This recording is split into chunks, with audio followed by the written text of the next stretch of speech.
Mga sir, may hinawa akong Toyota Fortuner.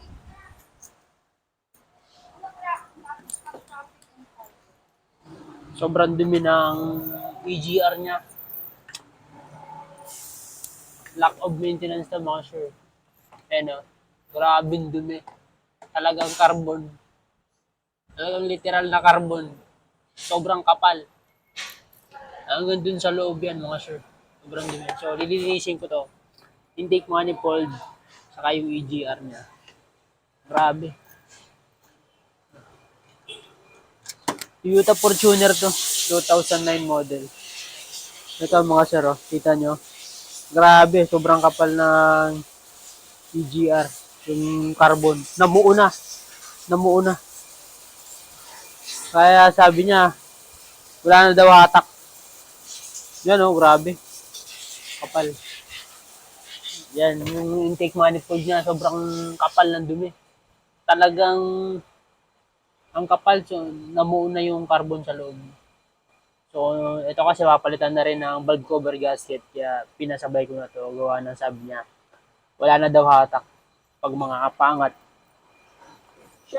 Papalitan natin siya. Lilinisin natin tong intake manifold niya mga sir. Nakalasin ko lang muna yung intake manifold. Update ko kayo mga sir kapag nalinis na natin. Parang ibaba ko na tong intake manifold mga sir. Yan. Grabe. Literal na carbon. Carbon load. Na mga sir, baklasin ko muna yung intake mga sir. Ito na mga sir yung intake manifold niya. Kasi na natin. Full of surprise.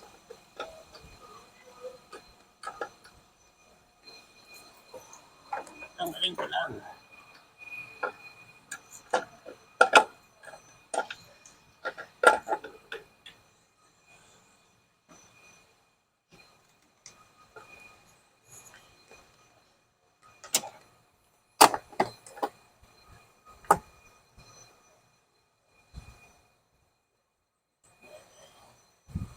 Ang galing natin.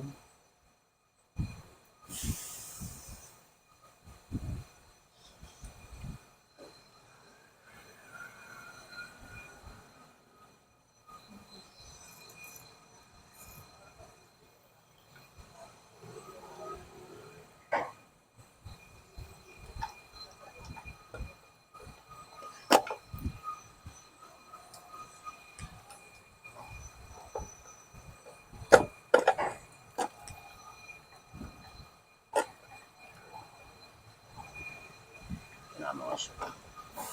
Grabe. Sobrang grabe. Ito mga sir, oh, yung peak manifold niya. Talagang punong-puno. Kita nyo yan. Grabe.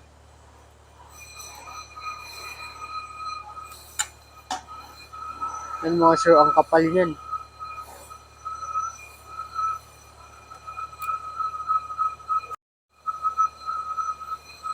Sobrang kapal.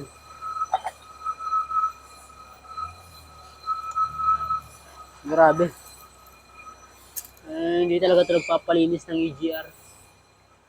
Sobrang kapal ng dumi. Yun mga sir, lilinisin po natin lahat yan.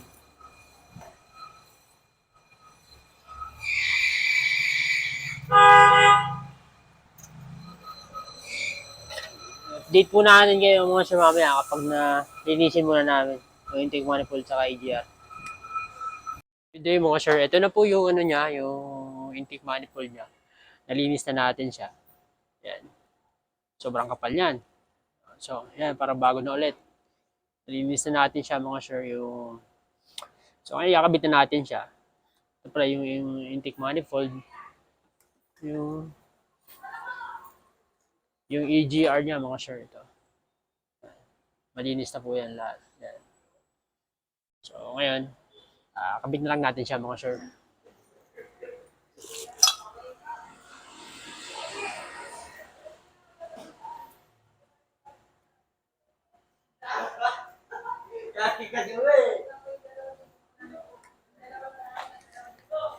Lagyan muna natin ito ng shellac para dikit na dikit, hindi siya sisingaw.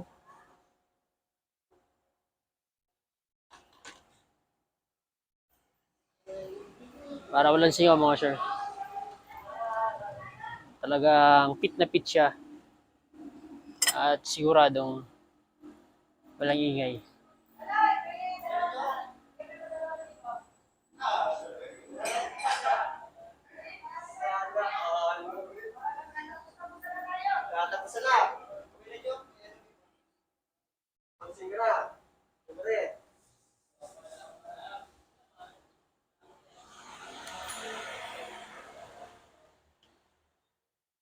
So yun. Kabit na natin.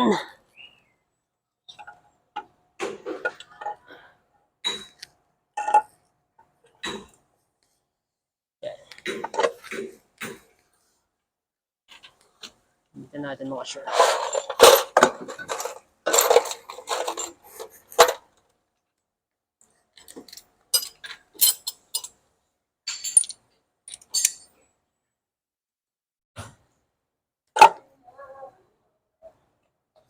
Itong bolt pala nito mga sir is 6 pieces lang. Para hindi tayo magkagulo-gulo. 200 lang. Meron ka dyan. Okay. O sige, bigyan ka ng 2,000 na mamaya. May utang ka sa akin 200 ha. Sige. Malaglag yan ha.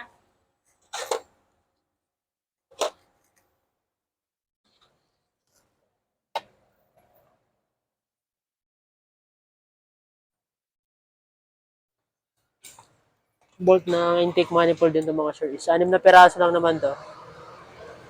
4 na bolt saka 2 nut.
Nila natin.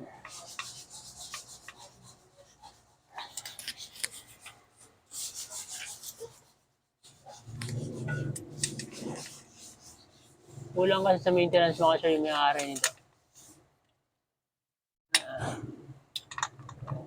Siguro kung dun sa pinapa-change oil niya, hindi man lang siya ina-advise. Kailangan na pong linisin.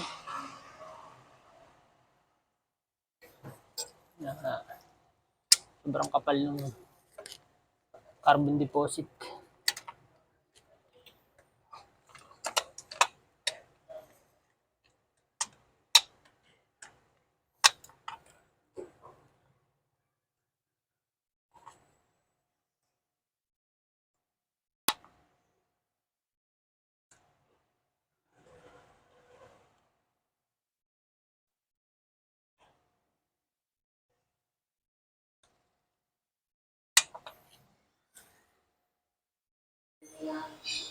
buo na po natin.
Recovery Radio.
Sure, nabuo na po natin siya. Pa-start na lang natin. Nakabitan natin lahat. Intake manifold, valve cover gasket, pati yung EGR, ba't na mga fuel line. I-start na lang po natin mga sure. Jom, pa-start mo na, Jom!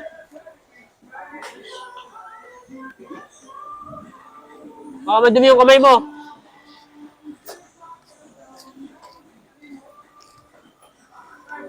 Yeah.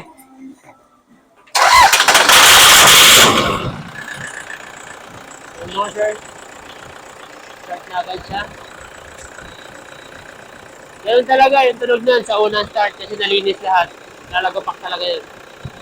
Kasi yung ibang cleaner nandun sa intake port. Pag start lalagapak kasi unang susunugin niya yung cleaner. Yan mga sir.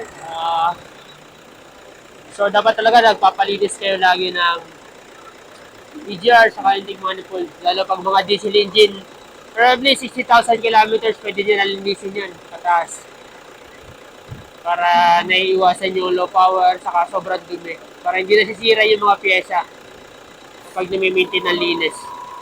So yun mga sir, yun lang po yung ano ko sa inyo na kapag diesel engine, magpalinis kayo ng EGR sa intake manifold.